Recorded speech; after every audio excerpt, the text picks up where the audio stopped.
किसानों का संघर्ष जिंदाबाद, अन्नदाता को न्याय दो, अरे खेतिहर मजदूरों को न्याय दो, अरे यमुना पे हमला नहीं सहेंगे, यहाँ पे रोक रखा।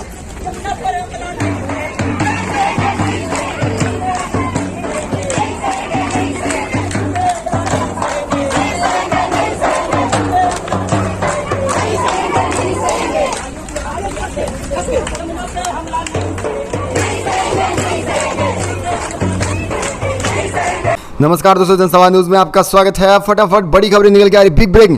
पहली बड़ी खबर निकल गई, राहुल के खिलाफ जो भी हाई कोर्ट में हुआ उसका पोस्टमार्टम कर दिया है वकील सिंधवी ने। बताएंगे और दिखाएंगे इसके बारे में और सुनाने वाले। अच्छा, एक और बड़ी खबर निकल के आ रही है आपको, महंगाई को लेकर बीजेपी समेत देखा जाए केंद्र का जोरदार विरोध हो रहा है। ढोल नगाड़े लेकर विरोध प्रदर्शन किया जा रहा है। वहीं देखा जाए खुला चुनौती जा रही है स्मृति ईरानी को कि प्रेस कॉन्फ्रेंस कर महंगाई के ऊपर कुछ बोले।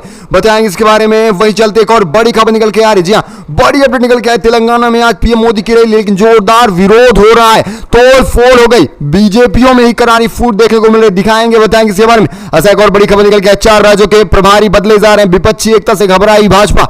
बड़ी अपडेट निकल के आ रही, महाराष्ट्र से सीएम पद के दावेदार जल्द बनने वाले हैं अजीत पवार और इस्तीफा देने जा रहे हैं शिंदे। बड़ी अपडेट निकल के आ रही, आदित्य ठाकरे ने किया है बड़ा खुलासा। सारी खबर को जानने वाले हैं क्या करके विस्तार से, लेकिन उससे पहले एक छोटा सा निवेदन है, अगर आप हमारे चैनल पर नए हैं तो चैनल सब्सक्राइब बेल आइकन जरूर दबाएगा। देश दुनिया से फटाफट बड़ी अपडेट। दरअसल पहली बड़ी खबर निकल के आ रही है। जी हां दोस्तों, आपको बताते चले अब मामला जा पहुंचा है सुप्रीम कोर्ट, मोदी के हाथ से निकल चुकी है बाजी। बड़ी खबर निकल के आ रही है, अब सुप्रीम कोर्ट के सीआईजी चंचूट करने वाले हैं राहुल गांधी पर फैसला।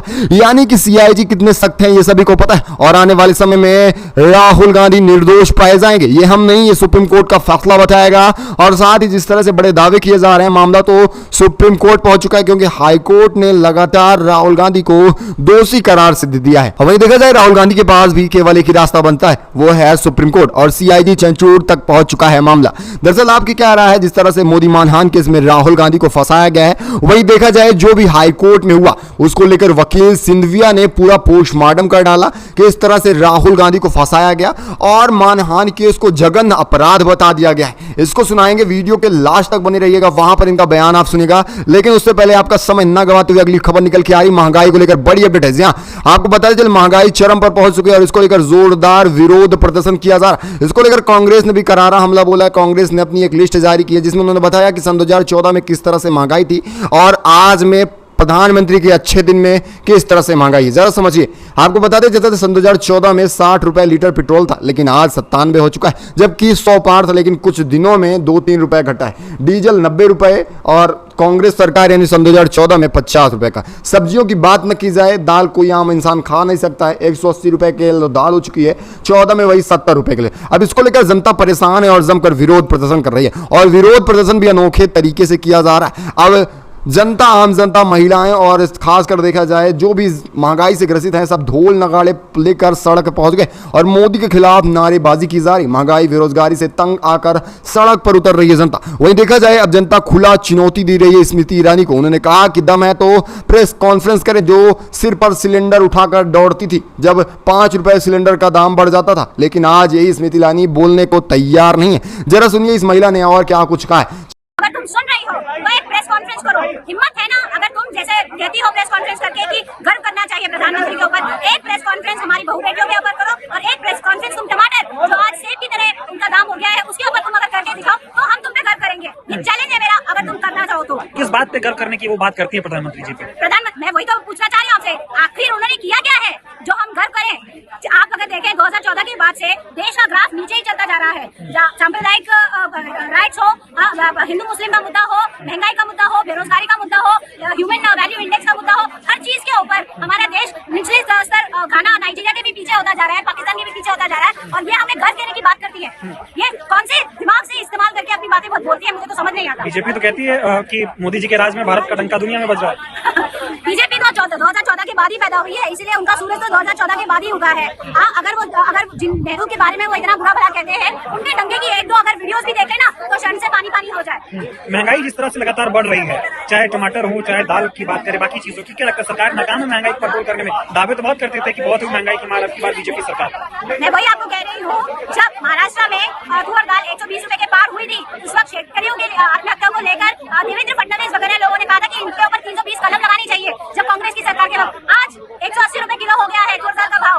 किधर है देवेंद्र फडणवीस और बाकी के लोग जो ये डंडा बजाते थे? क्या आज की तारीख में इतनी महंगाई हो रही है, भुखमरी पड़ेगी, तो इनके ऊपर 320 नहीं लगाना चाहिए? ये बीजेपी दावा करती है कि महंगाई बढ़ रही है तो विकास भी तो हो रहा है देश में। ये एकदम फालतू फॉर्मूला है उनका।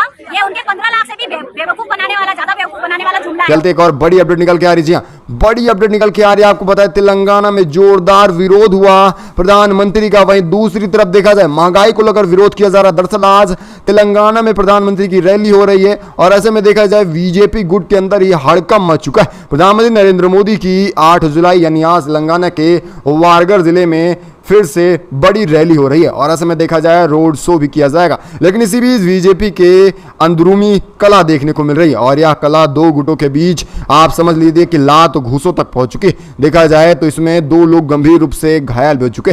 जिस तरह से तेलंगाना में भगवा पार्टी की मुश्किलें बढ़ती जा रही हैं और इससे पहले आपने देखा था तेलंगाना में राहुल गांधी ने रैली की थी जहां पर लाखों की भीड़ रही और यही बड़ी वजह है कि राहुल गांधी की रैली के बाद अब प्रधानमंत्री भी रैली करने पहुंच रहे हैं और इनकी रैली में किस तरह से भीड़ रहती है आप शाम तक जरूर देखिएगा। चलते एक और बड़ी अपडेट निकल के आ रही है। बड़ी खबर है, बीजेपी खेमे में हड़कंप मचा हुआ है विपक्षी एकता से। इसको लेकर बीजेपी ने 4 राज्यों के प्रभारियों को बदल दिया, अब नए प्रभारी नियुक्त कर दिए गए।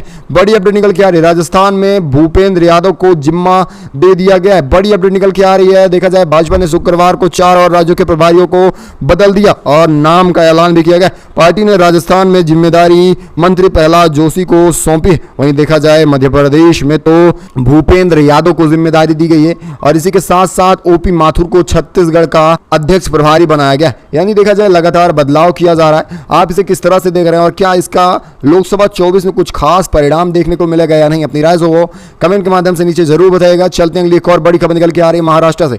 महाराष्ट्र की राजनीति में लगभग 1 हफ्तों से घमासान मचा है, लेकिन इस बीच एक और बड़ी खबर निकल के आ रही है। शिंदे गुट के अंदर हड़कंप मचा हुआ है। इस खबर से आपको बताते चले आदित्य ठाकरे ने बड़ा खुलासा किया। उन्होंने कहा कि जल्द ही सीएम पद से इस्तीफा देने वाले हैं एकनाथ शिंदे।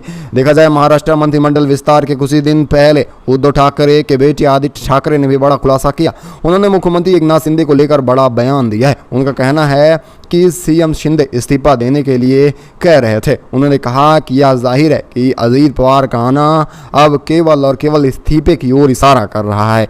अभी जो अजीत पवार डिप्टी सीएम हैं वो जल्द ही महाराष्ट्र के सीएम बनने वाले हैं। उन्होंने दावा किया है कि आने वाले 10 से 11 अगस्त के बीच बड़ा बदलाव देखने को मिल सकता है और महाराष्ट्र की राजनीति में फिर से उथल पुथल देखने को मिल सकती है। वैसे आप सबकी क्या राय इसको लेकर? अपनी राय जो है वो कमेंट के माध्यम से जरूर बताएगा और जरा बताइएगा जिस तरह से महंगाइयां बढ़ रही हैं और जिस तरह से इस समय दाम बढ़ रहे हैं इसको लेकर आप सबकी क्या राय है? अपनी राय जो है वो कमेंट के माध्यम से जरूर बताएगा। वहीं देखा जाए जिस तरह से राहुल गांधी को मानहानि केस में फंसाया गया है, इसको लेकर सिद्धुआ वकील का क्या कुछ बयान रहा, जरा उसे भी सुनिएगा और अपनी राय जो वो कमेंट के माध्यम से देना ना भूलिएगा। इस खास बुलेटिन में बस नहीं, जरा सुनिए क्या कुछ कहे हैं मोदी मानहानि केस को लेकर।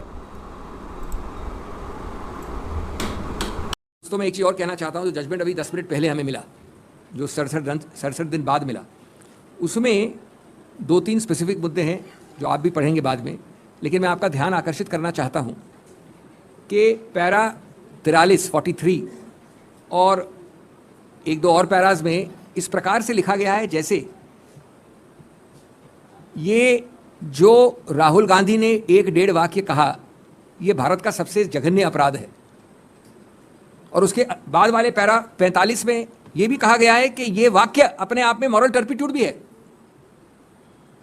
मैं विनम्रता से कहना चाहूँगा, कानून थोड़ा बहुत हम भी जानते हैं, कानून में मॉरल टर्पिट्यूड परिभाषित वाक्य है, फ्रेज है, शब्द है। कभी भी इस प्रकार का वाक्य जो कभी मानहानि मान भी लिया जाए वो एक ऑफेंस हो सकता है जब तक कि उच्चतम न्यायालय निर्णित न करे, लेकिन मॉरल टर्पिट्यूड दूर दूर से नहीं हो सकता। इसमें क्या मॉरल टर्पिट्यूड है मैं जानना चाहूँगा। वो कुछ नहीं बताया आपको। पैरा 45 में कहा है कि हम इसको मॉरल टर्पिट्यूड भी मान सकते हैं और मानते हैं। अगर ये चीज़ें हो सकती है मॉरल टर्पिट्यूड तो मैं नहीं समझता। और उसके पहले वाले पैरा 43 पे 43 में ऐसा एक पिक्चर दिखाई गई है जैसे कि बहुत ही जघन्य अपराध किया है। ये क्लियरली, ये बड़े स्पष्ट रूप से बहुत मुख्य प्रमुख गलतियां हैं जो हम समझते हैं उच्चतम न्यायालय ठीक करेगा। तीसरा पहलू है कि बार बार ये कहा गया है कि ये एक वाक्य उस पूरे समुदाय के हर अंग को की मानहानि करता है। जो हमने तथ्य दिए कि कितने कितने विभिन्न अंग हैं, ये समुदाय अपने आप में परिभाषित नहीं है। अगर उस समुदाय को लेकर उसके कितने कितने अलग अंग हैं, उसके हर व्यक्ति को कैसे मानहानि हो सकती है। और सबसे बड़ी बात कि अगर ऐसा है तो कभी नहीं हो सकता कि उस पूरे अपरिभाषित समुदाय का कोई व्यक्ति उठकर लोकस होता है, हैसियत रखता है कि वो कोर्ट जा सके। 13 करोड़ लोग हों या 10 करोड़ लोग हों, उनमें से कोई भी याचिका शिकायतकर्ता बन सके, इसका कोई उत्तर नहीं दे पाया है ये निर्णय जो आज आया है। जैसा मैंने कहा, पैरा 63 में सावरकर का जिक्र है, एक ऐसी कंप्लेंट जो 1 महीने बाद इस आज वाली कंप्लेंट के फाइल हुआ और जिसकी बहस हुई नहीं। अंत में आखिरी दिन 2 मई को एक न्यूज़पेपर कटिंग दी गई। ये कानून की बहस का परंपरा नहीं होती, उसको प्लीड करना पड़ता है, लिखित रूप से अंदर लाना पड़ता है पूरे समावेश में। तो ये सब जो हैं, और इसके अलावा मैं आपको तकनीकी रूप से नहीं कहना चाहता, कई और पृष्ठ हैं। पैरा 56 है जिसमें कि कहा गया है कि 499 यानी मानहानि एक बहुत ही जघन्य अपराध है देश के विरुद्ध। समाज के कई बड़े बड़े अंग हैं जिनके सार्वजनिक कैरेक्टर को वो आघात पहुंचाता है। मैं नहीं समझता कि अगर ये था तो जो विधायिका थी उसने ऐसे ऑफेंस के लिए मैक्सिमम दंड 2 वर्ष रखा, जिसको इस पैरा 56 में जैसे कोई डेथ पेनल्टी का ऑफेंस बना दिया है माननीय जज ने। विधायिका तो निर्णित करती है कि कितना जघन्य अपराध है, इतने जघन्य अपराध के लिए 2 वर्ष का रखती है मैक्सिमम सेंटेंस विधायिका। ये सब चीज़ें और अन्य चीज़ें हम रखेंगे समझ।